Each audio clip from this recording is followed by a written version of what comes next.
What's up? What's up? What's up? What's going on, man? What's going on? Welcome everybody to the Big Hammer Show. I'm your host, Mr. Daytona, aka 413, with my co-host Jimmy Swagger, aka Straw Balls, aka 2217, the man with the million handles. But we're gonna stick with Jimmy Swagger today. What's going on, brother? Man, you left the best handle out. When I was rolling in 2018, man, right before I had went off the air, I had the best damn handle. I had the white man on the sand pile that caused all kind of havoc and shit. So, hey, man, good to be here. Good to see everybody up in here. Sorry about the little inconvenience. I got arrested down on the way here coming to the damn studio, but they let me off because I had a damn I had Crack Carter with me, you see. And Crack talked his way out of the bullshit, you know. Crack got to talking to the police officers, and we got we got everything straightened out. There was 10 of them. And Crack had them all just juggling and rolling with them. So I didn't go to jail, but I did get arrested. They gave me a little citation to go downtown with. But other than that, 413, what kind of day have you had? Because it's been hectic on my end. Well, I had to go to the bank and get bail money for you, but other than that, I was just chilling at the house, you know, getting ready for the show, listening to some good skip roll today, you know, 27.025. I heard some good fights, some good QSOs and whatnot. But that was my highlight, getting you bail money. Get the bail money. Well, we got Crack Carter. Crack Carter's here. And, you know, right now he's backstage. He's drinking some Johnny Walker Black. And, you know, last I checked on him, they were getting him suited up and zooted up, and they had to take his damn guns off of him. I don't know why he brought guns down. I told Crack, I said, Crack, this ain't gonna be that kind of meeting. This ain't gonna be that kind of greeting, man. You don't need to bring all that heat with you. We just gonna talk and we just gonna kick it, and you know, we just gonna sit around and see how everything goes on that end. For sure, man. Well, everybody that's joining in, welcome to the show, man. It's the first ever show. Yesterday we did like a pre-warm-up.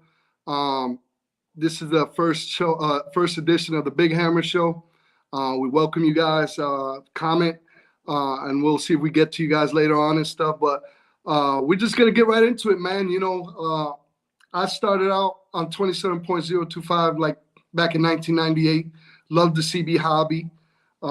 Just been, you know, up to presently. I've been a mud duck pretty much, you know, but I love the hobby. I love learning about, you know, antennas and radios and whatnot. What about you, man? What about you, Stevie? Jimmy, what about you, brother? Well, you know, listen, I'm not going to get into all that because I'm currently not on the air and I'm talking. Man, my phone has been blowing up so much about this podcast. And, you know, I've just told everybody, I said, you know, we're going to run with this thing and we're just going to do it until, you know, whatever it turns out to be. Everybody has called and they've blown me up and they're like, man, do you really have Crack coming in? I said, man, we really got Crack coming in. Crack, you know, he's finally backstage. But like you did last night, I want to give a shout out to all the guys that's hanging over there on the sideline, you know, the viewers. I seen Fat Man's back up in here. Tony Johnson's up in here with us. Kyle Buford. All them guys is back up in here with us. Chris Fuelmore, all them guys. New Kid, he's up in here. Machete's back up in here. 222 up there, he's in here tonight. So, you know, I just want to give a little shout out to them guys, and I'm super happy that they're here. You know, so just stay tuned, stick around. This is new. You know, we're not professionals. This is for entertainment purposes only. So we're just gonna roll with it, and we'll get the star guest out here, and we'll get this thing kicked off and get it rolling. For sure. Like you said, shout out to everybody that just joined us. We got I'm a little jittery. This is the first show. We're just breaking it in. So just bear with us right now. I'm going to start getting cracking in. So, you know, what else you want to talk about before we get crack up in here? Well, you know, I mean, listen, there's so many bases that we could cover. You know, I'm just anxious. I'm ready to get right into this. I want to peel the skin back on this, and I want to get Crack out here, and I just want to get the people what the people want, and you know, just get this party started and get this thing jumped off, because everybody knows Crack's long-winded. You know what I mean? So I don't want to waste a whole lot of time, because this is a short stay. So we got a lot of ground to cover in a short amount of time. So I just want to jump straight to it and get this thing popped off and let it rock and roll. Speaking So of, everybody, welcome Crack. Well, Speaking of popping welcome off. the legend. This guy here with his damn sign. You see this? Yeah, so you say I want everybody to know y'all are safe. Don't worry, the head honcho is here. Don't worry about it. Let's go, Jimmy. Hey, well, Crack. Hey, good evening to you, Crack. Man, listen, Crack. Good I evening. knew you was gonna come with some shiggity with to the band. Right But off the first bat. of all, you know, right off the damn bat, that's Crack. yeah, this is Crack. The Crack is back. You know, I pushed this guy.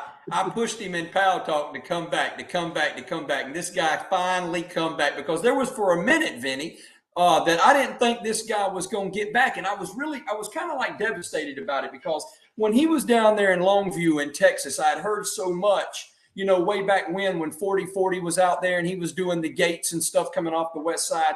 I'd heard so many gates of Crack, you know, Clarence. And man, I wanted to be able to hear him for myself, you know, and I did. I put a lot of pressure on him and I got him back. And man, it is just an honor to have him on this podcast and get him in here with us. And I just want to start the evening off with some, you know, just some conversation. Let him get a chance to say hello to everybody in the room. Crack, you got a lot of viewers hanging over there on the side. A lot of people knew you was coming. And they was expecting you, and we should have a great turnout here, man. So again, congratulations for getting in here with us and taking the time out of your day and to joining us. And like I say, I just want to really thank you for it. You're welcome. You're welcome, Jimmy. Glad to be here. Glad to be in the house where all the Super Bowl stars are hanging out. And I hope we have a good time tonight. But it's going to be up to Jimmy to ask the right question. If he asks me the wrong question, guess what? If you roll a nasty 5, I will roll it. Don't worry about it, guys. I got this. I got a great big hammer, Mr. Clarence Scott, to get down. Well, Crack, I'm gonna start it like this. I'm gonna start it like this. You know, we got United Kingdom up in the house too, and that's what I'm really, really super stoked about. The guys all over from the United Kingdom, they're a part of this, and they're in here with us tonight as well. And they have heard of you, man. So I mean, you're not only just talking in the States, man. You are talking everywhere. And you know, people can say what they want to say, but the truth is the truth. And I mean, man, you are doing nothing but to just you're a havoc on 2725. You know what I mean? And that's why you are here, Crack, because you are the havoc and the Crack is back. But the main thing is you're on everybody's video gates, man. We can trifle through JD's Watergate page, and I mean, man, whether it's 5 seconds of you, or it's 5 minutes or 50 minutes, it doesn't make no never mind, man. You are a havoc on the bowl. You are something to be reckoned with, and not only that, but you bring a really, really quality talk show when you come. Now, you've got people that really don't like your talk show, or shall I say, agree with your talk show, but you bring a talk show. You're not one of the guys that just sit out there and say 111 worldwide. I got the hammer down. You bring a QSO when you come to the band. You bring a talk show. So I just wanted to throw that out there. But you do got a lot of people that's in here and they're joining and they're viewing this thing tonight. And they're from everywhere, correct? They're just not here from the United States, therefore. Okay. Well, I welcome everybody to the house that Jimmy and 413 built. I'm glad to be here. So let's get on with it, Jimmy. Ask me anything you want. And if Machete asks me something crazy, I tell y'all what y'all do. Bleep his ass. And if that damn prime minister guy asks y'all something, don't pay him any attention. He'll kick me in the ass as soon as I come out there tomorrow and talk plenty of woo-woo shit. They ain't even time. Danny, Reverend Ike, and all the rest of y'all. I'm seeing oh shit. I'm a Crack Anthony Ray is a Crack Carter fan. Who the hell is Anthony Ray? I don't know that. Well, Crack, check this out. So I'm going to apologize, first of all, and I'm going to apologize for me and you, Crack, because when me and you get going here and we get rolling here, I'm not going to pay too much attention to the comments because I'm going to try to stay in with you and try to get through this because we're only limited a certain amount of time with the producer and stuff like that on the stream. And we're actually streaming it into this room where a lot of these guys are viewing it right now. So, you know, most everybody in this room, they all know who you are. I mean, you're a legend at 27.025. So, you know, first of all, I want to dig in deep and I want to know the man behind the microphone. Everybody knows the guy that is on the microphone. But when you see it like we're seeing it right now, I want to know who the man behind the microphone is. So take just a few minutes of your time and in your own words, in your own way, tell us and tell the viewers, who is Crack Carter? What is Crack Carter? Crack Carter is nothing but just another CBer that's always wanted to get on the bowl so I can talk trash. I've always wanted to do that. Another thing is that I never did feel like I should try to control the band, but I didn't want nobody to control me.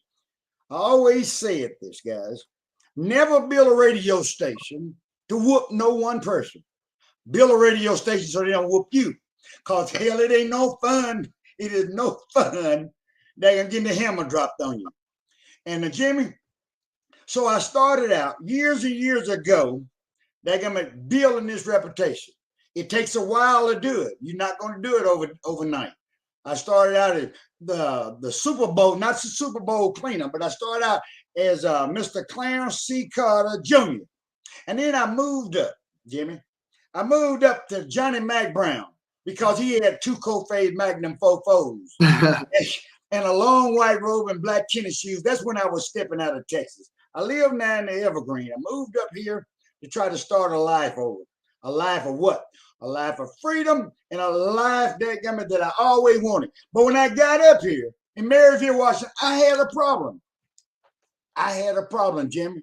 They didn't want me to talk local. Hey, I said, why y'all don't want me to talk local? They said, we do not understand your language. So the language on the Super Bowl is a whole lot different than regular bullshit, if y'all know what I mean. I don't talk their language. I ain't got time to ask you what time your breakfast is or what kind of breakfast you had or how you feel about the day of tomorrow. Because most of the time, people just don't give a damn no way. So I just like to talk skip. I love to talk skip, and that's the reason why I'm here tonight. And I hope everybody out there that hear me on the radio understand it. And I hope y'all having the same damn fun with it. If you're not having fun on a damn radio, get rid of the damn thing. That's what I said. If you ain't got a great big hammer, don't worry about it. Find somebody to buy one of the damn thing. It's real simple. Right. Now, Jerry, I'm gonna let that part go, and I'm gonna get back on your show. Now, what the hell else you want to ask me to? Well, Crack, how long have you been talking on the Super Bowl? Well, goddamn, now you're from the XM old motherfucker. See, that's what the problem is. See, look here. Now, I'm 77 years old, guys, and I'm a lesbian. Okay, since I'm a lesbian, it took me a while to get out here on the Super Bowl because I found out that Oprah Winfrey said anybody who loved women is a lesbian. I said, God damn, that's me. So I go out to the bowl and I became a lesbian. So Jimmy, I've been on the bowl since 1972. And I hate you ask that damn question because I'm gonna go with it like this. In 1972, we was talking on Channel 2. There was no place nobody could talk in Longview, Texas. It was a guy named what was that guy named? Shit, I'm gonna think of it in a minute. It's shit. What I got it right here somewhere. Oh yeah, his name was Flagship. You got it wrote down over there? Yeah, I got his name. His name was Nate Wood. Flagship started going around the United States trying to get everybody to go to Channel 6. I didn't know what the hell the difference was. I went down to Channel 6, Jimmy, and they did not want me to talk on Channel 6. No, get your black ass back up on the Channel 2. That's the kind of shit I had to go over. I'm serious, guys. So Flagship got a group of guys and started setting up these Rooster Channel jumpers, things all over the United States. And when he came close enough, I went and listened to him. He said, this is going to be our home, the Channel 6. It was not the Super Bowl then. The Super Bowl came later. So we had to go down there and take the bowl. If that's a bad word to use, I used it. But I had to go down. And so in order to go down and take the bowl, you got to have a big ass amplifier. So you go out and buy a Laser 500, which is a piece of shit. And then, I'm serious. And but that was the shit back then. Huh? But that was the shit back then, though. Yeah, the shit. I could co-phase the damn shit, and then I could just talk my ass out. And now, damn it, I need an amplifier. So immediately, if not sooner, I could afford it. I went out and bought me a Maverick 250 amplifier. So now I'm the shits, right? Okay, I get on the damn Super Bowl and I said, the Super Stud, Unit 495. Goddamn boy, all that. I couldn't get nobody but women to call me. Because no man wants to talk to a Super Stud. Am I right? No man wants to talk to that. So anyway, I had to change my handle a little bit later on, Jimmy. So I've been on the bowl since 1972, on and off. But when the Super Bowl came in, I was there. And we had hail, y'all. We had hail talking on it. Now, it is not exclusive to anybody. Believe it or not, it is inclusive. But it was started because the African Americans wanted to have a home channel. Now, so now we got Jimmy Swaggart and we got 413. Now they African American too. That used to be years ago. I don't know if it's any difference now that, and I'm beginning to believe that it is. That we was a brotherhood of hammer droppers. That's what we was. And whenever we went to breaks, boy, it was just like a brother or sister that we met. It didn't matter what color you was or what. It didn't. Because everybody there was cool with one another. Wasn't no fight, wasn't no bitching and moaning. But we did have a lot of Watergates where somebody would, they bring 50, 60 of them doing to hear. Want me to hear what the hell. So when you say Watergates, we got to change that to tape recorders, right? You ain't cassette tapes. 8-track. It wasn't no Watergates. We're going to clarify that because in 20 years, everybody walk around with a damn cassette player on their damn arm. Right. They want you to hear that shit. I didn't want to hear that, Jimmy. I had to say cassette players because you ain't lying. Yeah, because they're not going to know it as in 20 years. I mean, the old bastards will. The old bastards know exactly what I'm talking about. Right. But that's the way this thing started. And then, but in those days, man, I could drive anywhere. It didn't make any difference. Any town, if I keyed the radio up and I had problems, I could call and somebody, be 20, 30 guys come out there want to see what the hell you look like. Nowadays, at time, I don't know if that's true or not, but I have had a lot of experiences in CB radio, a lot of help, and like Prime Minister. I'm gonna tell you the story, and I gotta go. I gotta get back to you, Jimmy. I was out there one time. I gotta bring you on back though, Craig. Huh? Come on, tell your story. I was out. I'm telling you, this is where this shit started, man. I was out there, I built me a damn beam. I'm going to be a smart motherfucker, see. So I go out there, see, I got all this education, right? So I go out and build me a 12-element, 60-foot long beam. I was trying to get side rejection because I didn't want Black Diamond to plug my damn ears because I could whoop his ass anytime I felt like because I run a big-ass shit back then. I run in 440-1000, which was 10,000 watts back then. But Jimmy, I built that damn thing. The wind come up. The wind came up, broke my damn beam in half, man. I come in the Pal Talk one night, I was crying. Boy, it was hurting my damn feet. I done did all this damn work. And Jimmy, my goddamn beam broke.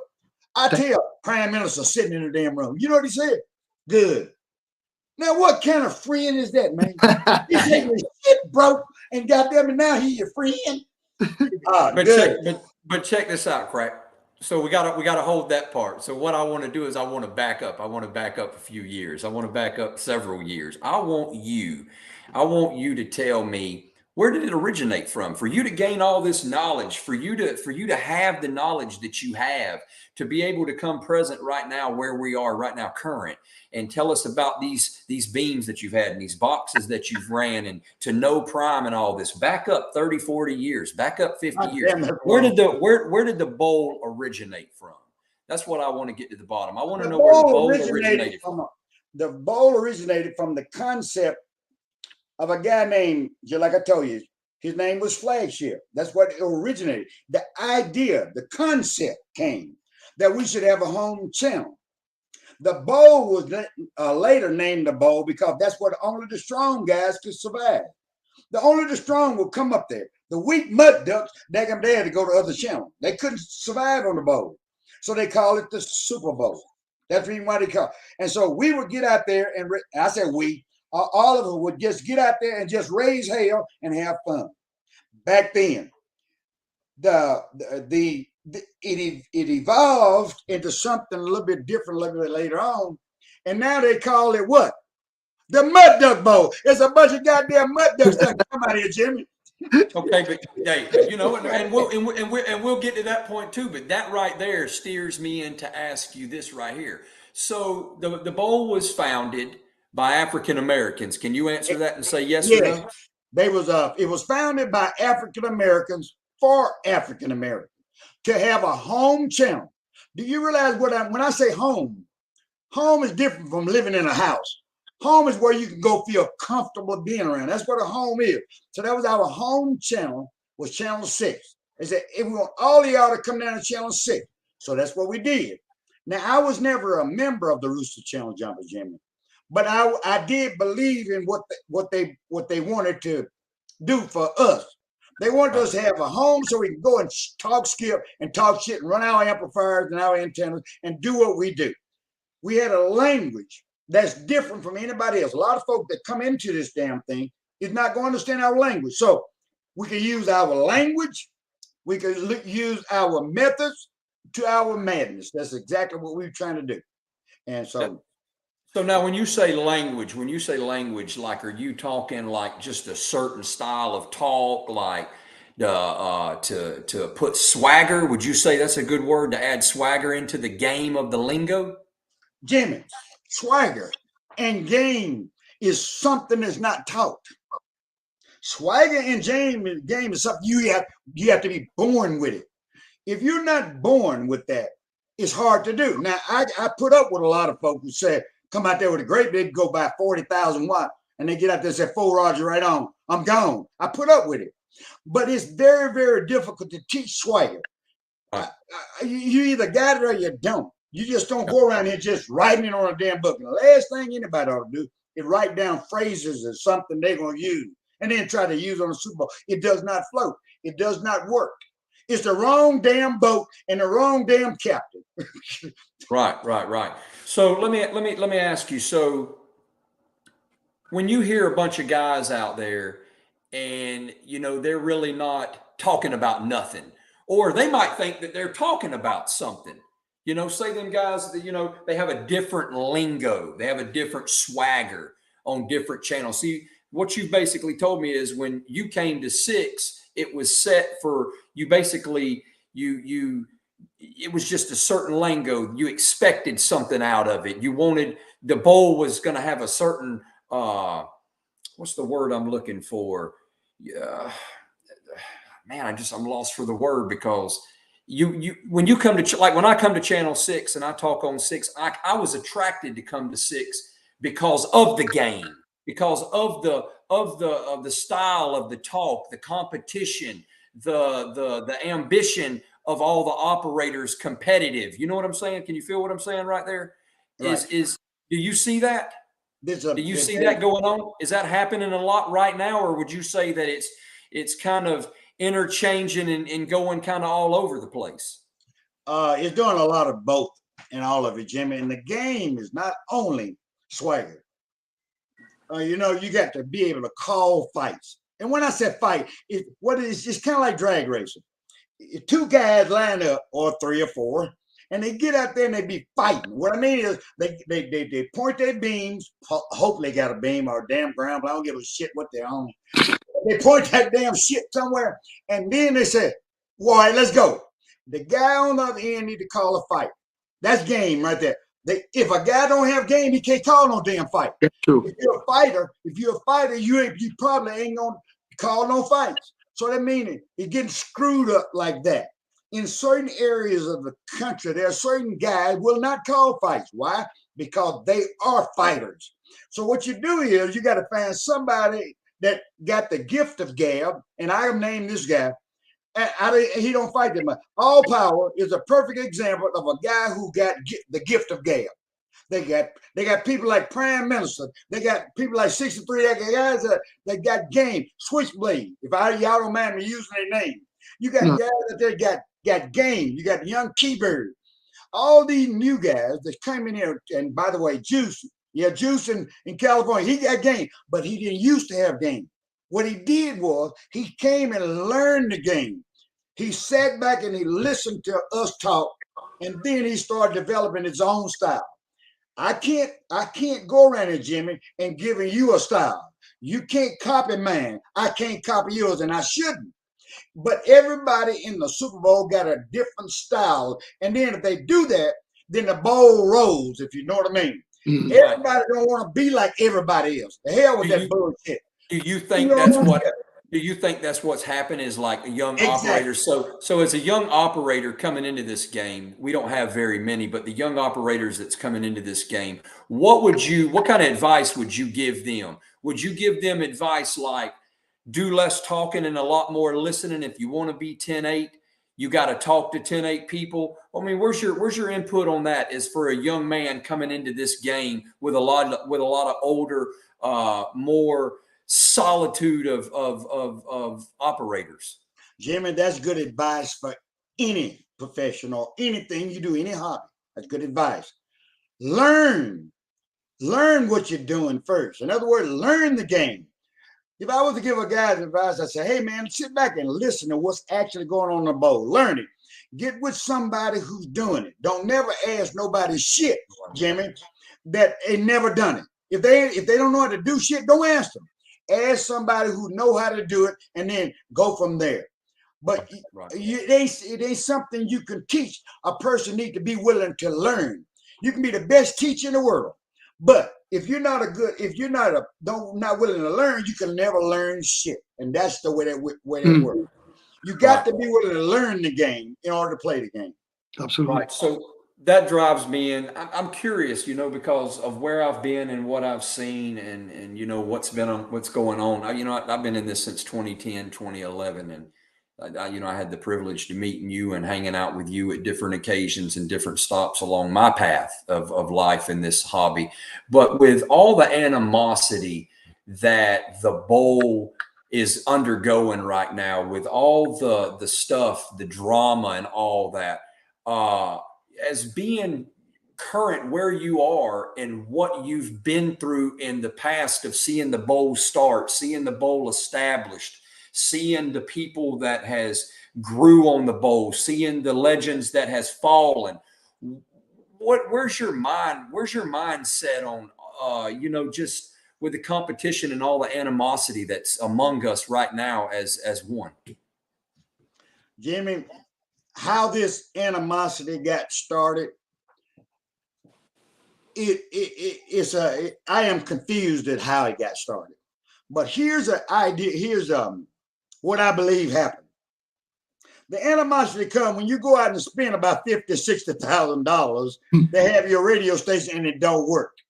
Somebody come out there with a damn 2-pill and whoop your ass. So you get pissed off because you done spent your daggum paycheck and every damn thing and a lot of money on something that did not work. You got a lot of guys out here that's building radio stations for people that don't work either. They pay the guys and they don't do shit for them. You got guys who animosity come when you go out and buy, say, a 20,000 and the damn thing blow up. Or antenna that don't work, it burns up. Then you get a microphone that breaks, all kind of shit. Then your wife come and kick you in the ass because you done fucked up. Now that's where that shit works, man. Then your grandkid, you done spend all that damn money buying some damn bullshit. So I say all the young guys, Jimmy, should learn from the old guys. They should learn and ask them how to get it done, and then let's do it. Right. Fact, I agree with you 100%. It's sort of like nowadays, like back in the day, people would learn how to get on the bowl, start off with a 2-pill, learn all the procedures and grow. It seems like nowadays, and correct me if I'm wrong, nowadays people just have money and just want to be the big man and throw money at their station without even knowing how to put anything together. You think that's a good assumption? Pretty much. 413. The guys who's spending the money to buy these great big ass stations, those guys that want to be the boss, no game, just want to be a boss. There's nothing wrong with them doing that. They're aspiring to be something great, right? The problem is is that's where they stop. They stop being a 2-pill mud duck, and then they bring that bullshit to the damn bowl. Yeah, I'm getting tired of it. You got your mentality is you're gonna come out there and key with another mud duck. That ain't the way this is happening. What's happening? You keying with guys who have experience. These guys know what the hell they're doing, and then you done bought all this, spent all this damn money. Now you done messed up. So no, I would tell these damn young guys to learn the game first, Jimmy, and then build on that. Craig, let me ask you. You got I backfed 413. What'd you say? No, go ahead. No, I'm disagreeing with Crack. I agree on that form of getting on. If you want to get on the Super Bowl, it's like it's a learning process. You got to go through pill, and you blow up a 2-pill. You learn how to fix it. You learn how to run with stuff, not just dump a whole bunch of money because you got money and think you're the boss. Because there's a lot of stuff that comes with the game. Right. You're not going to be a boss by wanting to be a boss. You're going to be a boss by what your peers think you are. Amen. I was about to say that. Now, if you can have the biggest hammer in the world, nobody hears what good is it. I'm serious.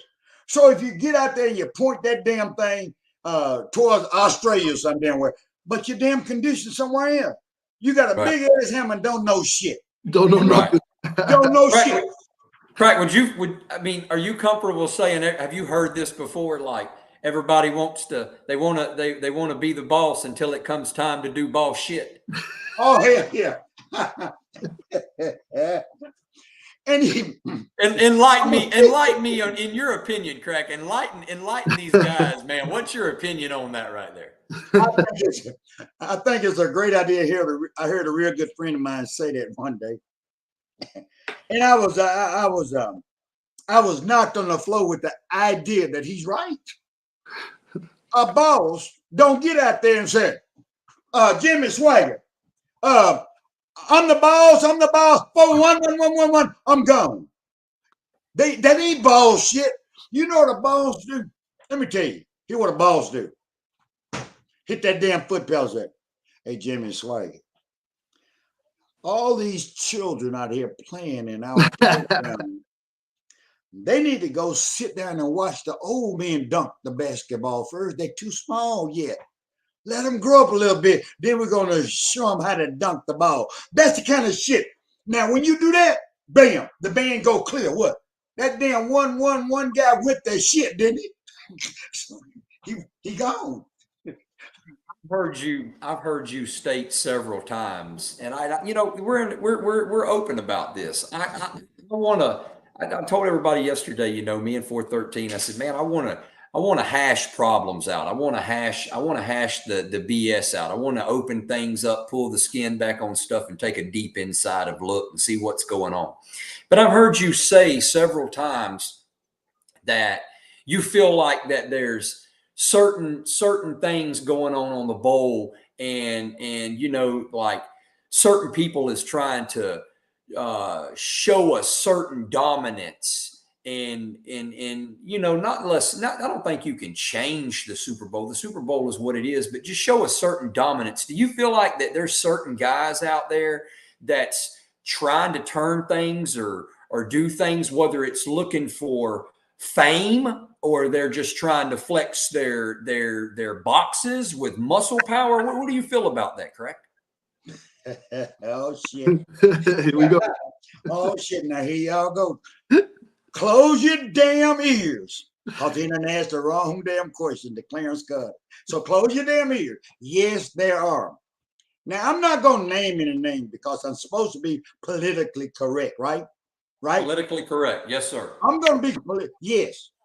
But what it seems to be, they're trying to change the culture into what they believe ought to be done. Change the way, the swagger, the slang, and everything else into something else. I'm not going to sit here, Jimmy, and listen to you or no damn body else talk about some shit like, hey, man, I got this 65-foot, 80-foot beam, and I'm going to whoop everybody's ass with it. And the elements are 1-inch element. I'm not going to sit there and listen to this shit all day. So, but guess what? In the same thing, that's their radio. They can do any damn thing they want to. So I don't criticize that, Jimmy. I don't criticize what people say on the bowl. I think a better approach to solving the problem is a problem. But the better approach is you get out there and talk about something that's fun for somebody else. And they're here. Eventually they learn.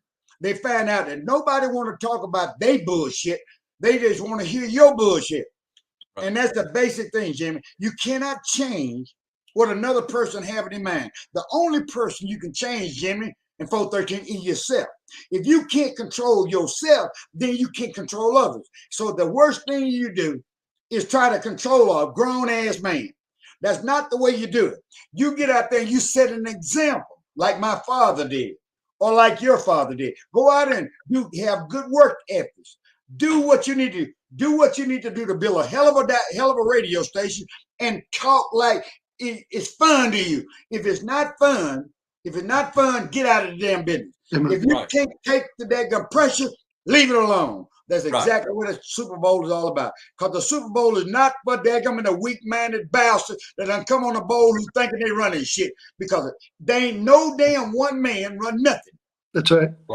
Right. I totally agree with that. I really do. I mean, do you feel like that there's people out there that just because they spend a ton of money, that's what they're trying to do? They're just trying to, like, say for instance, let's break this down. Do you think there's guys out there that have a big enough station that they feel like when they can when they get ready to key up, and they decide to key up, they can just talk anywhere they want to talk? They don't need Mother Nature. There's a bunch of them out there like that. One of the dumbest things I ever heard in my life. You asked me about my experience. I don't normally share this with other people because I don't want them to ask me a bunch of questions. So I'm going to share it. I'm going to share this with you right now, Jimmy, and I'll move back to what you're talking about. Over the years, I learned how energy worked. I did. That was my profession. It was electrical engineering. That's why I learned it. Being a black man, and that was tough to get in that profession. It's not only that, it was tough to get a job. But I went on, got one anyway, and moved up into the ranks. Now, to get back to your question, whatever it was, shit, I just had that on my mind. I had to get it off. Again, we work with you, Crack. Work with me on this one. The guys who spent all that damn money, and like I told you earlier, and did not get the expectation they wanted, guess what? They're not going to last long, guys. Don't worry about them. In about 2 or 3 years, they're gone. I guarantee you. Because they did not get the results that they wanted because they were too damn dumb, too damn stupid, and getting the wrong damn shit. And then call themselves a Super Bowl stick operator. They go run shit. And I'm going to tell you again, none of y'all ever going to be running the whole damn Super Bowl. It doesn't work like that. Mm-hmm. But you can run your condition. What the hell you got a goddamn beam for? If you can't, why the hell you get a beam? That is so you can move it over there and have fun with that son of a bitch. So if you don't, just go get your damn ground plane. Shit. Just hope like hell somebody hear your ass. And just talk to be taught. But I think I think you hit the nail on the head. The most dangerous combination is having the wisdom and the money, and learn, the wisdom first and then the money to build a good station. Because then you could, if you read your radio right, man, all good things that happen. But if you're going out there with a 80, 100,000 watts and you just throwing it in the air thinking you dominating and not knowing your condition, you're gonna get skull drug, and then you're gonna have to go back to the drawing board because you ain't got that wisdom from before. Exactly. Yeah. That's the reason why the learning process is very, very slow. It's not fast, guys. Mm. You don't buy all this damn shit and then overnight you become the boss of the world. It doesn't work like that. A lot of guys think it does. That's the reason why I didn't laugh at them. I think it's fun. Now, like I tell people all the time, you go out and buy a damn radio station to whoop somebody. That is the most messed up shit I ever seen in my damn life. Preach it. You go out and buy a damn radio, a whole lot of damn watts. And then you go whoop somebody. Forget something. You forgot to put a good antenna on the top of the damn house. If you got the biggest goddamn bomb in the world, and no delivery system. When you blow that bitch up, guess what's gonna happen? It's gonna blow your ass up. You ain't blowing nobody else up. Your damn shit didn't go nowhere. So get your damn good ass missile so you can send that somebody where it's supposed to be. If that make any damn sense. So Jimmy, these crazy ass bastards keep on spending all this money. Let them do it. I found out something, guys, years and years ago. I said this. I made this statement. I think it's more like maybe 20 years ago now, maybe 15. Anyway, we was in Pal Talk. I made this statement. I said, if I get me a good beam and 10,000 watts, ain't nobody gonna be moving that shit every day. Mm-hmm. Do I get keyed on? Hell yeah. Does it hurt? Hell no. You know why? Because when you whoop somebody or beat somebody on the bowl, guess what? You're going to get them tomorrow. Tomorrow is a better day for y'all ass. So go back to your damn drawing board and do it right. Get your good antenna and do your shit right. Right. So when you was down there in when you was down there in Texas, I forget the last part of Longview. Okay, when you was down there in Longview, real quick, I'm like, how many years did you spend down there? Shit, man, hell, I was born down there. Okay. I only been up here in the Evergreen for about 12 years. I was born, but I didn't build this radio station I got now until about a year ago or 2 years ago, something like that. And I started out with a JB 150. So I was in Longview all them years. I built my first big ass amplifier. I didn't have nobody to help me because there wasn't no damn help available. I learned from the teaching that I could learn in school. I learned how to build my own damn amplifier. And is that what you did down there? Did you do that down there in Longview too? Exactly. In my dining room floor. I moved the table out and built that something, and I rebuilt it. It was already built, but it wouldn't work. It would not work on a bowl. There's a lot more to the shit. I didn't have the right tank car, none of this shit. I hit the goddamn foot pedals, and all of a sudden, goddamn, the tube going to jump out of the socket. He was 4-1000 guy. He wasn't in one of these 3CX or 20,000 like y'all running now. I wouldn't have no damn 220,000. But Jimmy, I built that damn shit, and I put it in line, and that got me work. I got lucky. So what? I ain't no smart son of a bitch, but I'm a lucky bastard. but let me ask you this. So you come all there. When you was down there in Texas and you talked in Texas for so many years, and all the stuff that everybody told me about you and what you have accomplished down there, how do you compare you down there and what you did versus to where you are now and what you're doing and to what you will do in the future? Oh shit. That's a good question. I don't know what I did in Texas. Y'all know. I don't know. I was keying a damn foot pedal. I don't know what I did. I don't even know what I'm going to do in the future. What I'm doing now, I'm enjoying what I'm doing with less power and a damn good antenna system. I learned that it don't take all this damn power I run in Texas. What I was doing, I found out later, I didn't know then. I'm running 12,000 watts. If some bitch is swinging, the peak power is 38,000 watts. I didn't know I was plugging all these damn folk ears. You sure was. Told me that when I get to, I didn't know it. I really didn't. And didn't really give a shit. Because that was my job in the first place. I didn't really give a damn if some mud duck didn't call me because I didn't want to talk to his ass no goddamn way. but the thing about it is, Jimmy, when I built that damn thing, I had fun for years in Texas. But there'll come a time and place for all things under the sun. There was a time to move, and I had to move to the Evergreen. And so when I got up here, I had a longing for something I had been missing. That is to get on the radio and talk skill. This shit is addictive. Don't let nobody fool y'all ass. It's in your blood. Addictive. It's in your blood. Once you get there, you got to come back. You got to come back. And so I had a lot of help getting back. I did. A lot of guys saw me struggling. I didn't know where to get no shit. I stayed out of it for 12 years.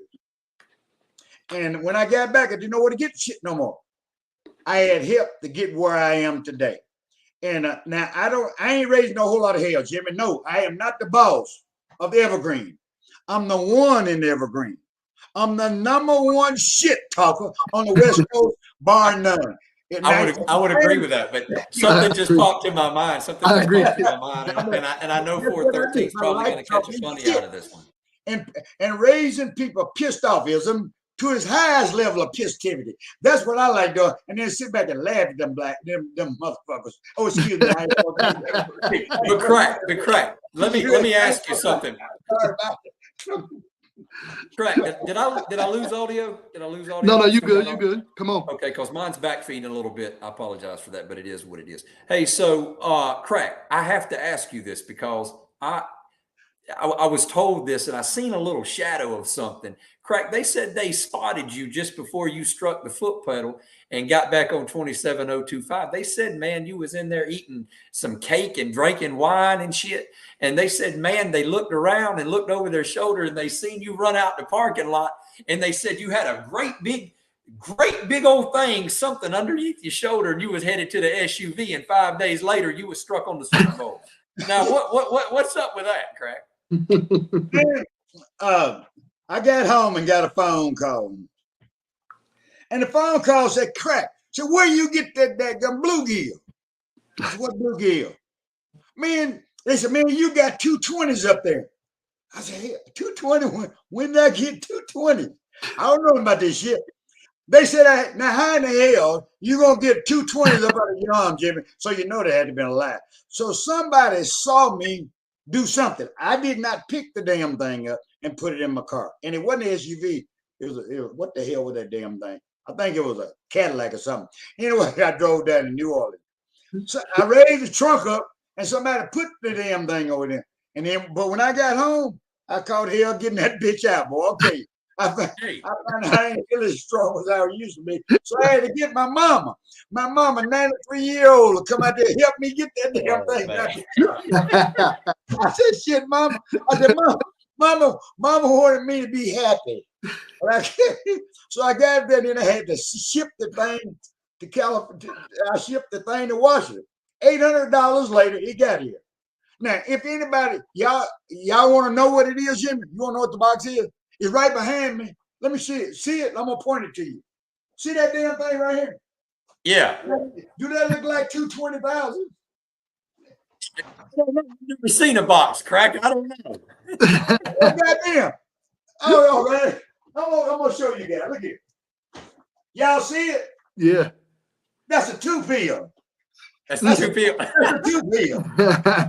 Hey, but Crack, let me ask you something.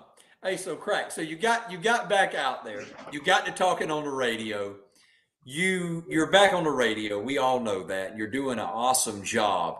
And everything is, just good, and everything couldn't be no better, right? So where do you see the bowl going in, like, say 5 years from today? Where do you see the bowl going?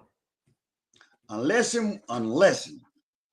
we change the way we think is how to build a radio station, Jimmy. Unless we start thinking that the future is already here by using components that's available right now, and the other ones are depleted. Yes. What I mean by they're depleted, the tools that these guys, the big guys, is running right now, they no longer will be here. Unless a person change, things don't stay the same. Unless they change with the technology of today, they'll be lost in the past. They won't have nothing to use. So therefore, what would end up happening, Jimmy, is that the Super Bowl and all of the frequencies that we use, it'll die. It's just going to dry up and die. Just like the supplies that we get now is drying up and die.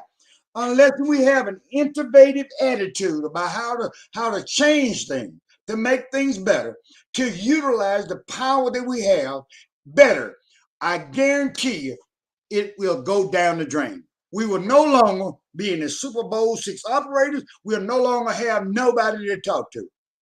And then you be out there with a one pill or barefooted again. And that's what I've learned, or that's what I believe. Do you feel like in everything that you've seen in your time, in your career as the hobby, do you feel like that you have accomplished most of all your wants and all of your goals? I mean, nobody's promised tomorrow. You leave here tomorrow. What would you want to be remembered as? I don't look at myself like others, Jimmy. I just want to be happy. That's all I want to be. And all I want to do is eventually, not now, but eventually build a 100,000 watt station. I do. Not to use it, just in case I needed it. You see what I mean? I like to build that. And then when I key the damn thing and say hello, not to get out here on the damn bowl and say 11111555555, I'm gone. And then, Jimmy, have that damn thing swing to about 150, 200,000 watts. That's what I want to do. Now, is it necessary? No. Will I get there? Probably not. Because I found out something. The more you try to get more power that you try to get, whatever you're looking for evades you. If you get out there and start looking for fame, it evades you. Right. It just stay away from you. Don't look for that. You got to be satisfied within your own self in order to get where you need to be. So if I get to 100,000, yeah, I would use it, but I would not use it like a lot of other people. That is, I would not come out there and try to control the world because I realized years ago that I couldn't. I mean, it is pretty much what it is. I mean, we've covered pretty much all the bases. I mean, you know, I brought you on here. I wanted you to be a star guest, and I wanted the viewers to hear you for who you are, not just the man behind the microphone. Absolutely. You know? So, you know, I think Craig, real quick question. Okay. I can't wait to hear the answer. You know, everybody get out there and they have fun, but there's always, in your own state, you always have like a nemesis. Like, who has ever been like your nemesis that you always enjoyed tussling with on the band or skull drag you or whatnot? Anybody in particular that you have in mind that you give respect to that was able to dominate your station? That was able to dominate my station? Yes, sir. I ain't never had nobody dominate me. Don't tell me you lost condition on condition move. I don't want to hear that. I ain't never got my ass whooped on the Super Bowl. I don't know where to get that shit from. It's a damn Clarence got keyed on the day. Bullshit. The conditions moved. Yeah, the conditions moved. That's my new. I don't know where these land bastards get that shit from. Now, I just want to hear from the horse's mouth himself. That's all. Yeah, that's exactly what it is. Because if you've been around this game and the game we play, and y'all make up rules, right? Did y'all find out there ain't no damn rules on the Super Bowl? There ain't no damn rules. I mean, what I've always thought. Whatever you do. Now, a nemesis. I had one in Texas. His name, when I was in Texas, his name was Black Ninja. He came in the Pal Talk just like the guys are doing now, talking a bunch of woo-wee shit. Come on, what are you gonna do to me? There was a friend of mine typed, well, he didn't type, he got on the mic and said, go out there and whoop his ass. So I had to go out to the damn bowl. I ain't bragging now, y'all. I go out there, and it just so happened I had some condition going to a guy named 77 in the Carolinas and Golden Numbers in the Bahamas. Swamp Weed and them, all them guys, they were listening. So when this shit broke off, Golden Numbers did it first. That's where it started. So Black Ninja get out there talking that woo-wee shit, talking about I'm going to put me a head in a damn body bag. And so I just keyed up and started talking crazy in hell. Golden Numbers had to tell y'all what happened. I don't know. what the funny part about this party, I wasn't through whooping his ass because my friend told me to go whoop his ass. I swing go to 7. I was talking shit. 7 keyed up about 30 minutes later. He said, I hate Clarence Carter. I said, yes, sir. I calm down. He said, I think he done had enough. I think he done had enough. Said he won't bother you no more. 7 gone. Boy, that was the highlight of my career with him. I was through with that guy. Never had another problem. He never did call me out again. After 7 told him that. Golden Numbers told him, but they didn't believe him. But when 7 told him that, I think he done had. He listened. He just said that. He just come out of nowhere. 7. Gotcha, got that. That boy had a hammer too. Plus, now the reason why he had this hammer, Jimmy, he was on a tram. Got a tram. I see you got that beautiful tram cover back there in the background. And hey, let me ask you a quick question, Crack. Did you buy that cover just for this podcast, or you've been sitting on that cover over there for a while? There was a guy, I forget his damn name. Shit, somebody might. I tell you, if Juice is in the room, he'll type it in there for you. Shit. He lived in Reading. He built these things. Yeah, and it covered my tram. Let's keep that dust out of some bitch. Look at that shit. God damn, that goes on the microphone. It's beautiful. But, what's that guy named shit? He's a real good friend of Prime's. And he lived down in Reading. He don't even talk on the radio no more. He used to coach me because I was sounding like shit when I first got that big 15,000. He would coach me and say, you need to get that damn drive out of line because it's the wrong damn drive of that damn thing. Bamboo? Is it Bamboo? Yeah, Bamboo. That's it. Well, Bamboo. Bamboo built that. Prime just typed it in. Yeah, well, Bamboo did it. Bamboo he made that shit for me. Made me about 2 or 3 of them. I even got one for a Cobra. And I decided to wear the damn thing. Oh my God. Shit. Can y'all see me? Shit. There's a whole bunch of screenshots being done right now. Damn now. No, look here. Oh my God. I did it. Y'all got that shit? Now, that means from now on, y'all, everybody gonna be safe. Everybody's gonna be safe.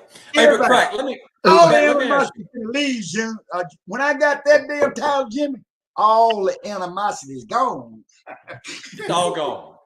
There's all gone. You know, that's such the good thing. That's the great thing about this cast, really, man, and having you on here is because it's gonna expose not just the person behind the microphone, but people will know, and people will learn the man behind the microphone. After this cast, when you go back out there and you do your thing or whatever on the bowl, now you have people's going to look at you in a different way, in a better way, and they'll have a more understanding and clarity to what you do and where you come from and what you've seen and what you've been through and what you've accomplished to be your age and still doing what you do, man. A true legend to the game. Absolutely. But I gotta ask you one question. I gotta ask you this. This was on my mind for a few minutes. In all your way coming through this path, how many friends have you lost along this path? And has that affected you any in this? I didn't hear the question. He's not talking. How many friends have you lost because of the hobby? Look, man, if you lose a friend because of this hobby, he was never your friend. He wasn't your friend the first damn play. So piss on that sucker. Let him go. Your friends is a word. People use friendship or friends too damn loosely. Friendship is something that's acquired over a period of time and it's tested. A friend will lay his life down for you. How many of y'all lay y'all life down for each other? Not very many, y'all. That's what a friend is. So that word is used loosely.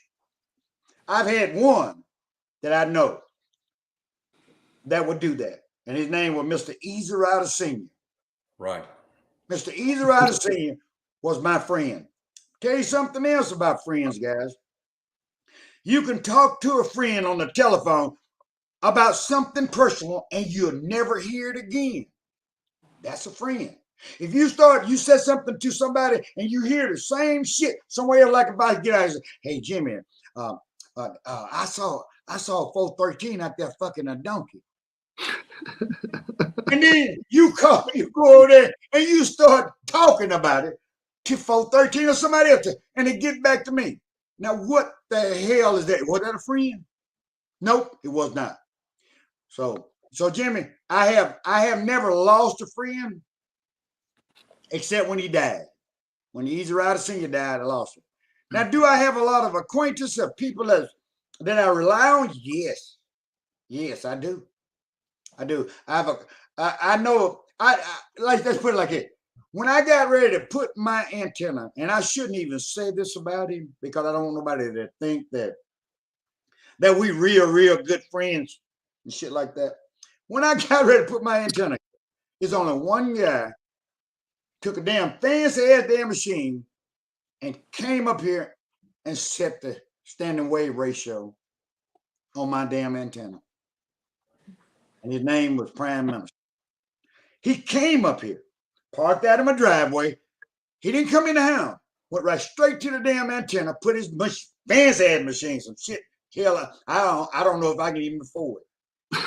I couldn't afford that shit. And that damn, he said, damn, Crack, you almost got it close. That's what he called me, Crack. By the way, y'all, my name is Mr. Clarence C. Carter. It's not Crack. That's pal talk shit. Now, and so he said, I put the damn beam up, and the rest is history. So, Jimmy, I appreciate you having me on your show. I don't know if is my time up? No, we good, man. We rolling, bro. Hey, Crack. Listen, man. Hey, man, you're up in here, bro. I mean, we just wanted to get you up in here. We wanted the people wanted you up in here. They wanted to hear your story, man. That's what it was all about. It's not to make me shine. It's not to make 413 shine. It was your hour, man. And I mean, we covered a lot of grounds, and that's pretty much what this thing's going to be. It's just going to be come in here, shoot the shit, kick back. We're going to talk some bullshit. We're going to be real. We're going to uncover things. We're going to talk about drama. We're going to talk about whatever's going on the Super Bowl. If RC's got that hammer on your ass tomorrow morning, hey, you might be a guest back here next week or next month. I don't know. And then we're going to get to the bottom of why you let RC put that ball on your ass. You know what I'm saying? So it just is what it is. But I think pretty much the main thing with having you here, Crack, at your age and what you've accomplished in this game and knowing what you've knowing what you've just all about the Super Bowl. The very first question that we asked, where did the bowl come from? We covered that. Who started the bowl? We covered that. Where's the bowl currently at? We covered that. Where's the bowl going in 5 years? We covered that. What do you feel like? Did you accomplish all your stuff? We covered that. I mean, and we hit on pretty much all the hot topics that we wanted to hit on, and to discover the man, not just behind the microphone, but the man for who he is as a person. Absolutely. Hey, Jimmy, real quick. I don't know if you have the scroll with the comments and stuff. If anybody want to ask a question, you open to answer any questions. If anybody we're going to pull some good questions. I don't want to just get any questions. So Jimmy, I don't know if you have the scroll in front of you. I can pull it up. I had it turned off because I wanted to focus pretty much on what Crack was talking about, and I wanted to be able to keep up with him because, me and Crack are both long-winded, and you got two long-winded cotton choppers running at the same speed, man. You're about to have a damn head-on collision somewhere. So I got to pull that back up, and we can get in here and we can start talking about the people. And if the people, like you said, they have anything that they want to catch Crack on the way out the door, I got no problem with any of that. Absolutely, yeah. Because I know I'm pretty sure there's somebody in there want to ask Crack something, and we're going to pull a couple of good relevant questions. And a lot of people, that are watching finally get to put the face with the voice. Finally see the guy that be putting that ball out there, yelling and screaming and carrying on and got game up, now they get to see the face. I've seen you. I've met you plenty of times. I know you when I was a young one, you know what I mean? And man, back in the day when you was in Texas, and I lived down in the south side of Daytona, I was in the Mobile that time. I mean, I got some stories with you. I'd just sit there and listen, and you would hold it down, man, for hours and hours. And I'd be like, man, when's that guy gonna be quiet already? I mean, he's just hijacking the damn band already. And I remember one time I was fighting with an old body man out of Tampa, Florida, in the Mobile. He passed away, you know, God bless him. But you said, oh, there's some two badass Mobiles right now. Let's get it on. So we started keying to you, and at the time he ran out of gas because he called me, but that's a different story. So I kind of whooped him going to you. And he said, 413, let me ask you a question, man. That damn base station, that Mobile sound like a base station. What kind of antennas are you running? And at the time I was running some BB. I was running some BB. BB used to be a DC Sky champ down here for guys that don't know that. He used to go to the breaks and run DC Sky and stuff. So he used to build antennas. And I was like, man, I was all excited. I said, man, I'm running these BB antennas and they smoking, right? He said, man, let me tell you something. And I'll just sit there with my mouth wide open. He goes, those BB antennas ain't nothing but 55 antennas with BB stickers on them. So I was like, where the heck did he get all this stuff? So at the time, BB was reading the mail, right? So the next day, he come out there, and Craig, I know you remember that story because he come out there cussing at you. He called me out. Started calling me a faggot. And he called me a faggot 3 times. I don't know if I can say it. Can I? I don't know if I can say what I said. It's already too late, Craig. Keep going. It's you, Craig. If any damn children in the room, please leave. If any preachers in there, y'all need to leave because I told him don't bring this shit up, didn't I? But Jimmy, so he was sitting there, and I don't know, he was listening to me talk. I was talking about Triple Trey, you and Triple Trey. Yep. I talked to him, and he just keyed up. I'm tired of you. I'm tired of your faggot ass. I said, God damn, you know, out of nowhere. I was sitting there. Well, I ignored him, right? He did it again. I ignored him. He did it again. I said, damn, enough of this shit. I said, baby, the only way you would know I was a faggot. I said, first of all, I'm 6'5", 245 pounds, 95% dick. And the only way you would know I was a faggot, you had 95% of my dick down your throat. Boy, man, when I said that son of a bitch went crazy. God, boy, I can't cuss out. So he cussed me out for about 4 hours, y'all. Why? I don't know. I ain't sitting there wrong. But I remember that was one of my favorite memories, man. It was just so funny. It was a little vulgar, but yeah, but it was funny. Listen, I'm sorry, man. No, don't apologize. No, you being you. You don't have nothing to apologize. That it is. But the funny thing is, I met you, I believe, in Charleston, South Carolina. I got into the elevator, and you was in there, and you just looked at me. You looked at me up and down, head to toe. And I had a 413. I said, "Who is you?" I said, I'm 413 out of Florida. He said, I'm Clarence C. Carter. So you that shit talker. You the one that always started that problem with me and BB. I froze. I was in the corner of the elevator like this, like, oh, what am I supposed to do now? But you was cool, man. And ever since that day that I met you, you've been cool with me, man. And got nothing but respect for you, man. You're a 10-8 operator. You know what I'm saying? You bring a lot to the game. And we just appreciate it. I'm just glad to bring you on the show and show the real true side of you. Right. I totally agree. No problem. But the end of that story came when it was a lady named Foxy. Y'all ever heard of Foxy? Miss Foxy. Yeah, Miss Foxy out of Columbus, Ohio. I think that's where she's from. She called BB on the phone and said, BB, if I were you, see, I've been listening to this guy a long time. You just got on the bowl last week. You was a shootout man. If I were you, I would leave that guy alone and say he won't quit. Because what he didn't realize was I was one of these kind of guys that love to piss people off. I love it. Man, on the radio, yes. But in person, I don't. I think that a lot of people get Pal Talk, what we doing today, CB radio, and the in-person person, they think they're all the same. They're not. We take the stage and we're like actors. When we get off that damn stage, we can be different. We're fathers, Dadgummit, we're daddies, grandpa, and then some of us, Dadgummit, we don't know what the hell we are. Like me, I'm a bastard, so but I'm proud of the fact. And there's wrong with that. I found out the hell we can be successful too one of these damn days if we have the support of our family, our CB family. Yeah. Now Hey, you got. hey. Hey, Crack, I'm gonna be honest with you, Crack. I'm just sitting here, man, and I'm watching you and I'm processing all this, man, and I'm like, man, the Crack is really back. The Crack, this ain't Crack in Pound Talk. You know, a lot of guys know Crack in Pound Talk, but now these guys are gonna. There's a lot of guys, a lot of different people that's viewing this and where this is streaming, and it's actually streaming on a TV show too. So I mean, it's just we're feeding it in here, whatever. But so, hey, it's gonna be everywhere. But Crack, listen. Man, you are a lot to take in. If people don't know you for who you are, you do. I mean, you can give people the wrong vibes, but that's why I really wanted to get you on this show. I wanted you to be a part of it, and I was super, super happy when you agreed to come on the show. And I told you, I said, listen, I'm not going to censor you. I'm not going to micromanage you. You just be you, bro, because it's going to give all these viewers.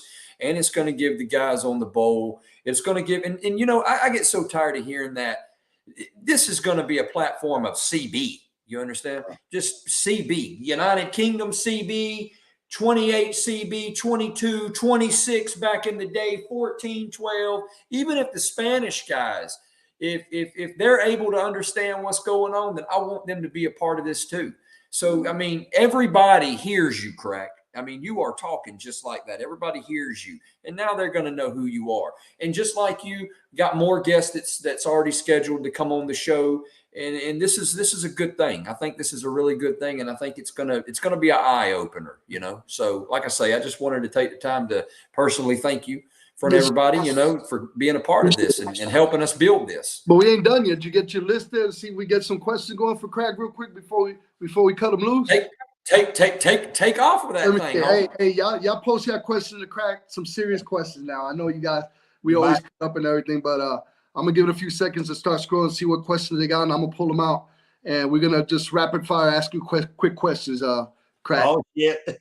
Let me see what comes up. By the way, Jimmy, I never would have even come on your show if you'd have made it so that it was just for certain people. If everybody wasn't included, I'm talking about all the channels, because these guys gonna grow up, they're gonna come to the bowl. And I want them right when they come. If it was like that, I wouldn't be here. I really wouldn't, because if we don't start grooming people right now, hell, when I may not be around here much longer. You won't either. Then what's gonna happen? Our hobby gonna die, man. And I want. Yeah. I got a lot invested in the Super Bowl. And a lot of y'all do too. And I got a couple quick questions right here that popped up. Yeah. I believe that's 77. He said, Crack always says, charge it to my head and not to his heart. And he said, you got a big old heart. That's a comment that he made. Donald Fulcher said, what's an ear plugger? In your opinion, what's an ear plugger? An ear plugger is a guy on the local scene. All they do is get behind you and just plug in. You out here trying to talk skip. That's an ear plugger. He plugging you down when you want to talk skip. Another ear plugger is somebody. I'm gonna give you a good example of ear plugger. This guy lived in Jamaica, and I hope he's in the room and hear me today. Here we go. I ain't looking at you. 147. I call him one in the apple tree. I remember when he was in Long Island. Yeah. And then he had to go back to wherever he came from for various reasons. But those are earpluggers. They plug folks' ears. Now, I'm going to tell y'all, that happens. That particular things happen when you got a beam that's about, 15 foot long and 4 or 5 elements on it, and you the only son of a bitch on the damn island got an amplifier. That kind of, you plug everybody's ears, and nobody can talk to him. That's an earplugger. That's a good answer. That's a guess. Crack, what motivates you to enjoy your radio daily? That's coming from Tony Montana up in New Jersey. the challenge of trying to find somebody out there new that's got game, that you can sit up and actually talk to them about something for a while and then let them go. And then they become imported CBers. That's what it is. So, Tony, one of these days, you're going to be an imported CBer. You know what's required, right? Let me grab you right there, Crack, because this guy, James Smith, he asked me, he said, Jimmy, ask my question. What is an imported CBer? Oh, shit. That's what I was getting to. So, James, an imported CBer is a person that can key down one time and get your attention. They can actually talk about something. It doesn't matter what it is. And then they're able to say bye without somebody dropping a hammer on your ass. And then you never heard again. You made the imported CBer list. Now, guess what, guys? It was a guy named BT actually did it. He was barefooted and he made the damn list. A lot of folk with a lot more power never made that damn list. They kill one time, next year you never hear them again. Frank, let me jump in here real quick. This That's Black guy Ice. right here. Yeah, like You want me Black to Ice. go? You want me to go, Vinny, or you gonna go? Go ahead. Hey, this guy, Jarnan Wilson. I apologize if I'm not saying that right. I live all the way out in the woods now.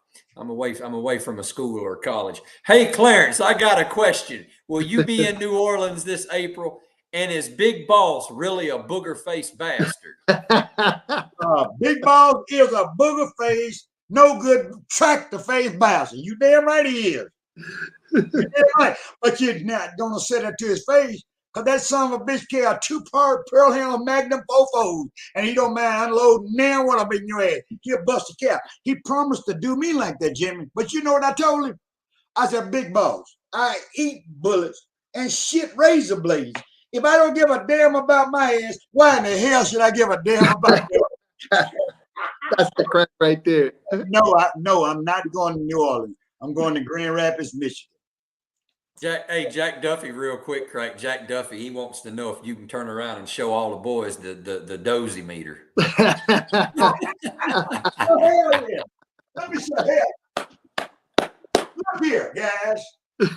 Y'all talk about them damn birds, right? If y'all smart enough, just tell me the difference between a bird what and a dozer what. I want to hear it one of these days, not today, because I'm gonna show you my meter. Look at this shit. Now that There right it is. There it is. There it is. To put it right there. Now, that's the expensive version. Now, Jimmy, let me show you another. Now, this one right here. Long years ago, guys, I had I don't know if you see it. Yeah, I see it. Okay. That's a little 2000, right? Now, I don't know what the hell it is. All I can tell you this. When I first got my 15,000, I had this some bitch in land. Oh my God. I did, man. Hell. It probably still smells like smoke right now. I would go check. Hey, Crack, real quick. We got to tighten up here. Hey, Crack. It blowed up. Don't worry. Boom! Goddamn smoke out that bitch. Hey, Crack, real quick. 73 in the Bahama Islands. He wants to know. He said, I gotta find it here. Hold on. How do we pass this on, Crack? How do we pass this on? If you had to, It's a good question. answer that, how's this passed on? How do you pass on what, Jimmy? What we're doing? I would take it that way, yes, sir. Or what we're doing on the boat? How do you pass it on? I don't know. I don't know how you're gonna pass it on. Things like what you guys are doing now can actually evolve into actually something else, where you can actually teach people the right way of doing things and teach them what to do. Teach these kids. Don't be going out buying no 20,000. Go find them some MOSFETs or something. Something's gonna be around a while, and then let somebody build a damn thing for you that'll work. Evolve with the times. Exactly. Teach the kids. They evolve with the time. Now they got something they can work with. Don't teach these kids 73 that they can go out and get a 20,000 next week, because they may not be available. Teach them to start now, looking in the future, building their antenna systems up and stuff like that. But you can never teach anybody anything who's not willing to learn. Learn. You can't. That's the words right there. That's some knowledge right there, man.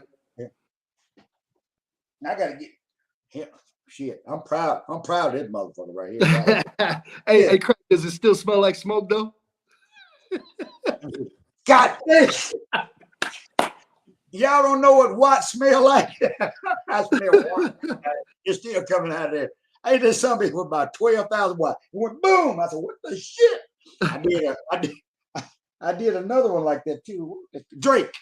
I blowed up a Drake doing it. It had 2,000 watts on the scale. It did. And I said, I dialed my damn amplifier down. I thought it had 1,000 watts. I said, yeah, that's right there, 1,000. I fired that damn thing and I said, I didn't know that when you say something, the goddamn thing, it goes on past there somewhere. About maybe 10, 12,000. I don't know what the hell it would do. Burnt that bitch up too. So I burnt up 2. Hey, Prime said those are Chesterfield watts. Hey, Crack, would you agree with this? Prime typed in there. He said, I know how.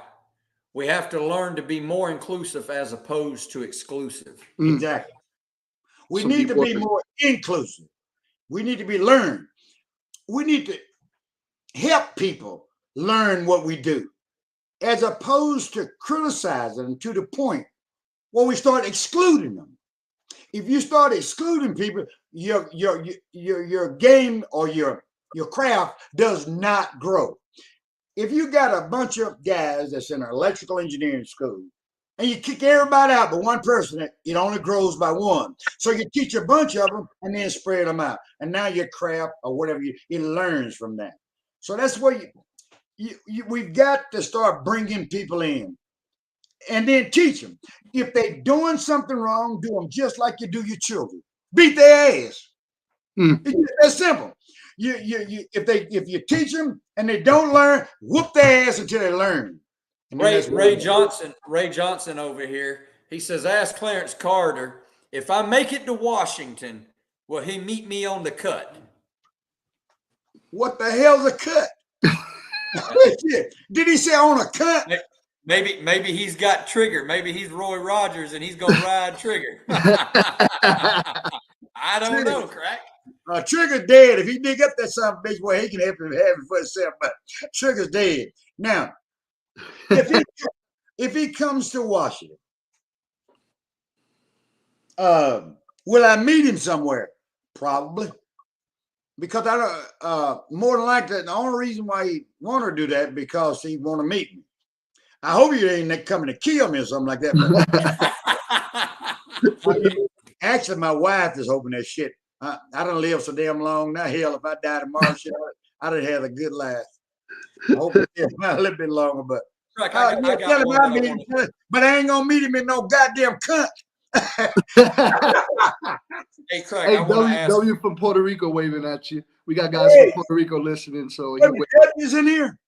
W from Puerto Rico. I be damn, that famous bastard in here. He in here and he waved a hand. He said, "Good job to you." He's enjoying the show.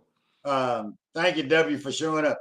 I've always admired that guy. He got a hell of a damn hammer. God Yes, damn. he does. Yeah, he does. Yeah, he Yes, does. he does. And he's cool with it. So Yes, sir. that's called being inclusive. See what I'm saying? That's what made him come to the Super Bowl. Because I know. When I started out in before I came to the Super Bowl, I used to be down in a channel called 26715, which is considered the Puerto Rican Super Bowl. And there's a lot of guys that come down from here. Bad Attitude come from over there. W, Blue Boy. There's a lot of guys that kind of coming on because they enjoy the talk game on the bowl. And it's fun because over there it's kind of a little bit, that's another show, but they are enjoying coming to this culture of Channel 6 also. So that's good, like that you say, being inclusive, because we got the guys from Puerto Rico, we got guys from Australia. Lately, I've been hearing a lot of guys from Europe coming in, and they're just down with the Super Bowl as anybody else. And I'm glad that, Jimmy's including them also because, they got their own thing going on over there. They talk on Channel 6 over there also. So it's But pretty tell cool them to have bring him. it up here to the boat. Tell them bring Yeah. it up. Yes, sir. Because I remember Crack. I remember when Golden Numbers, I couldn't understand a goddamn thing he said. If I had told him that every day, I kept trying to listen till I understood. Now I understand. Guess what? None of them guys, all of them guys doesn't speak in English. They've been around long enough, they better. Golden Number's been around a long time.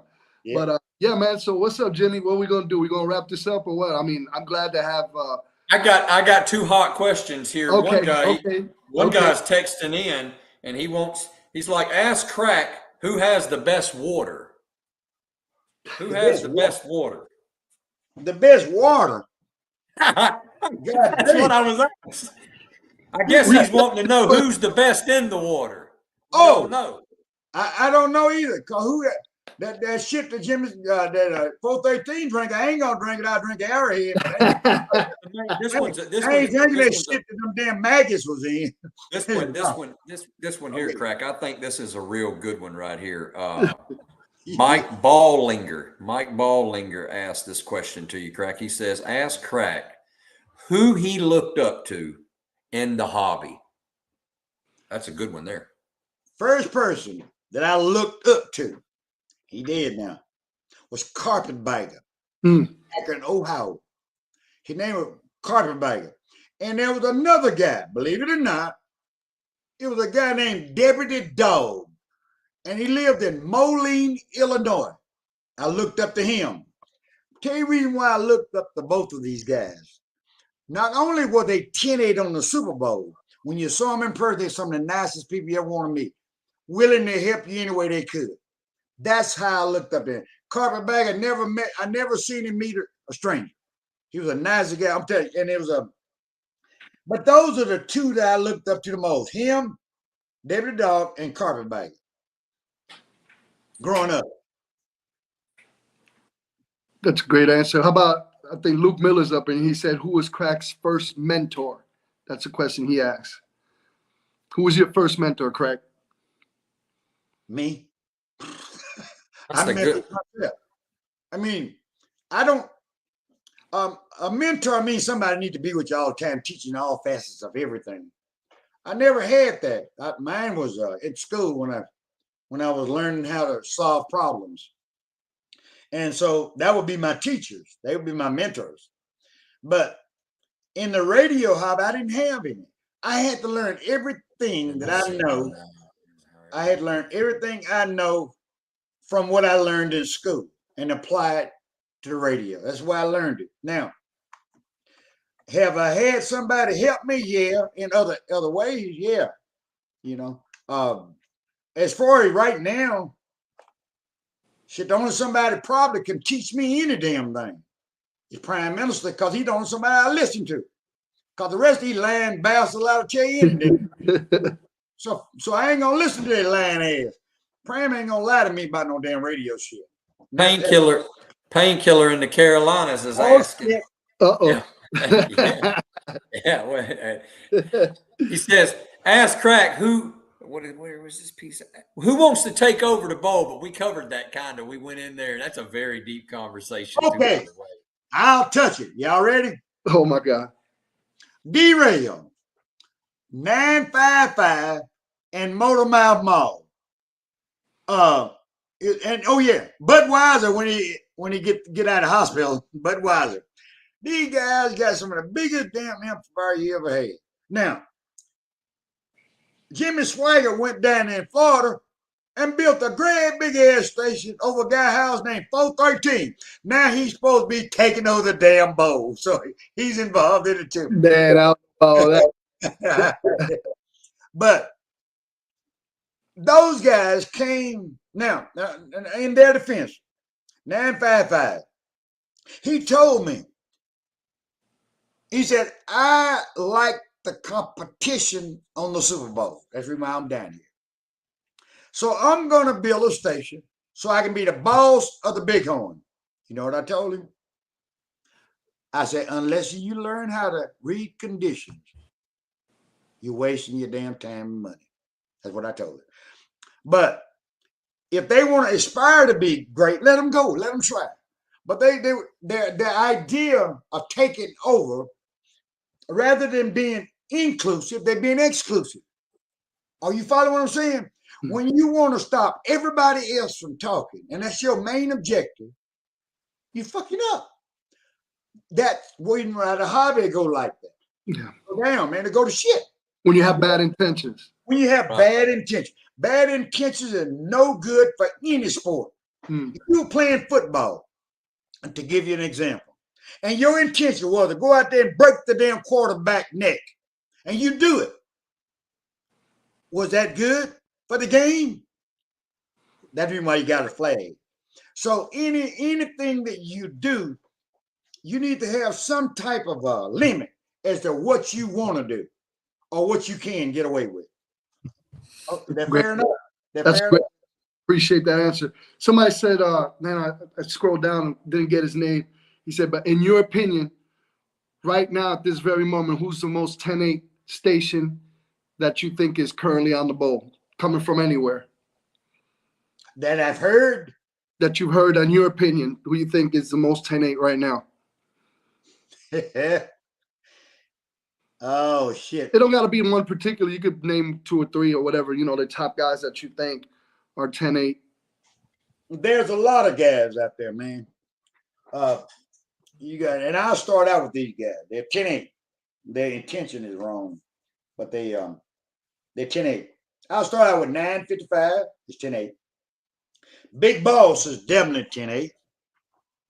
You got Mean Pill will always be 10-8. I don't give a shit if they whoop his ass every day. He always, in my mind, gonna be the man in the Great Lake. It's a lot. Let me stop you right there. Let me stop you right there for a minute, Craig. Oh shit. Yeah, let's get into that shit. Me and Jimmy had several conversations of that. Okay. Go ahead. Go ahead. Jimmy. I'm sorry, Vinny. You go ahead, because he hit something right there, and I want to talk about that. Me and Jimmy had several conversations of it. I know. Mr. Meat Pill 10-8. He been 10-8 since probably before I was born. Whenever he get ready, that's right. All right. And, now, what about now? There's some stations out there that give him fits and kind of key on him now. I mean, because it's evolving. Right. So, in your eyes, he's still the man up there in the lakes, even though he's starting to get dominated. That's right. He's still in my mind. Now, whether or not he get keyed on, I haven't heard it. Y'all may have heard it, but I haven't. Can they hold him down? No. If Mean Pill uses his knowledge and skills, the guys in the Great Lakes gonna continue to catch hell. They got a guy in the sand pile named Swamp Weed. They got a guy in the Carolinas. I call him Mr. Carolina. Ever since I first heard his name. His name Painkiller. Painkiller come out there, damn it, when ain't no skill. They got people like that on the band. They got a guy live up here with me. I could build a damn station that got me so damn big it'd be a shame, and he would still be the boss of the Evergreen. Y'all know who that is, Prime Minister. The rest of you guys make it don't count for you. Cause guess what? Cause he can be on whatever he needs, whether or not it's a big ass antenna or whatever. He can do whatever you want to. So you don't jack with nobody like that. Just like you don't jack with his daddy. He'll fix it where you'll get your ass off of your daddy. And that's just the way he is. But there's a lot of gas. 766 is super 10-8. The problem with him is he's scared. And I hope he's listening. He's scared there's somebody gonna whoop his ass. The bowl is cotton me in the West Coast right now is 6-3. They can say what the hell they want to about that something. He is bold. They got guys in Idaho that's bad. There's a guy over there named BBI and number one son. They bad. They live about 500 miles from us, so I don't never hear they comebacks much, but I do hear them. So I've named a bunch. There's one guy that it doesn't matter this whole year who I'm talking to can take my radios. One guy can do that. And that's 25 in the corner. He's the damnedest son of a bitch I ever seen in my life. And he's a shit talking. Hey, by the way, Giovanni, I'm gonna whisper. Hey, Jimmy, I didn't know he was white. I did not know 25 were white, guys. He got some good game. Yeah, he talks some good stuff. I don't know what that's something to learn this shit. That's something he is bad, boy. Anyway, next question. Got anything else, Jim? Hey, wait, we've covered pretty much everything. We're a little over time right here, so we sure don't want I'm to. sorry. No, Oh, we hey, good. hey, we're good, man. We're good. We've covered all the bases, like I said earlier, 3 different ways, 3 different times. So, we got to go through the questions for all the people in the on the on the on the question asking stuff. So, I mean, hey, we just did what we wanted to do. We come here, we got you in here, we got to know you a little bit better, man, and look forward to having you back on the show. Absolutely. Hope all is well. Look like you smoke. You getting ready to smoke over there, Clarence? Chesterfield's ready. Let me see that Chesterfield. Let me see what you got going on over there. There you go. Yeah, they put filters on it for me. Did I they- had them out of Mexico. They stopped making them in the Carolinas, so I imported them. Shit, I got some Mexican friends that get my shit.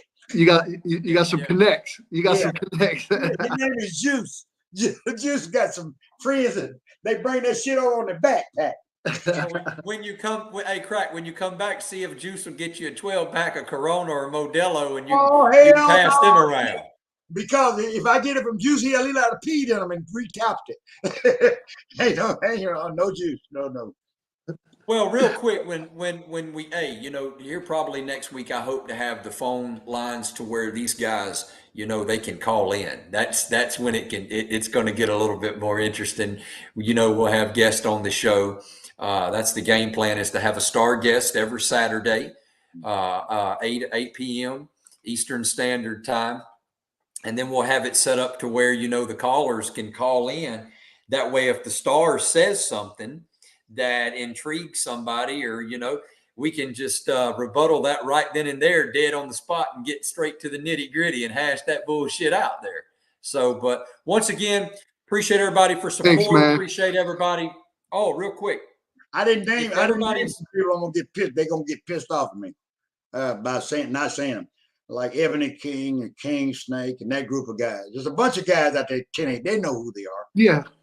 And I hope If anybody feels mention their name, I'm sorry. Crack, if anybody feels any type of way or get mad over anything, man, this is just a radio hobby. This is just what we do, man. But you want to give them guys a shout out, shoot them. I just give them, and there's a bunch of 10-8 people. 549 is one of them. Switchblade, a lot of guys, man. It's bad, and they're super 10-8. Rifleman, Tennessee. That damn T-Bird is crazy. Now somebody needs to take this program, and then they need to give it to his ass and tell him Clarence Carter was in there all night long and only cussed 2 times.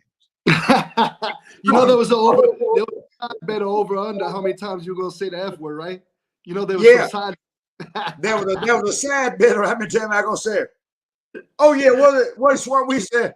He said, "Motherfucker." And Frank Hargan said, he said, I say it like white folks. He said, I'm politically correct. I talk like what? I need to go to the ghetto and learn. I say, mother.